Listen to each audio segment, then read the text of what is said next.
So I recently played through Battlefield Hardline. This game was not what I was expecting. In terms of Battlefield, how Battlefields go, it feels a lot like Battlefield 3 and Battlefield 4 with the cops and robbers kind of paint swap. But there's some key aspects that make it different than those games. One was the multiplayer game modes, the heist mode, and Hotwire specifically. I thought those were really fun and they were a good way to shake up the Battlefield formula for online play. I had a fun time playing through those, especially Hotwire. That was a really, I felt, unique and fun mode to bring to the game. Also, the campaign, where I thought it was going to be more about like heist sort of things, it was more so a story about the war on drugs in Miami, which was still interesting. I think Hardline by far has some of the most interesting story for a Battlefield game, way better than 3 and 4.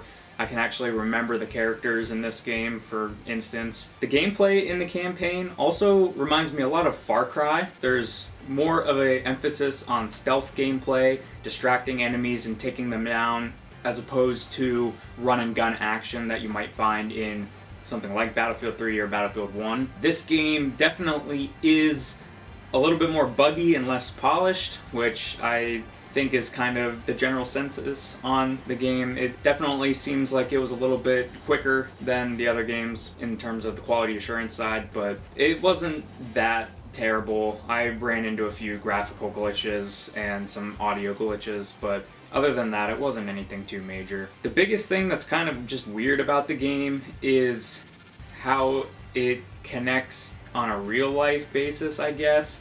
I don't really know how to describe it well, but there's moments like you're arresting criminals and you'll arrest one in a room full of criminals and they just stay quiet and they don't warn anybody else. The same thing can be applied to the multiplayer, which a lot of people have done, where they're using these high-tech military hardware to steal like a couple $1,000s from a truck. Some of those like narrative gameplay inconsistencies are really weird.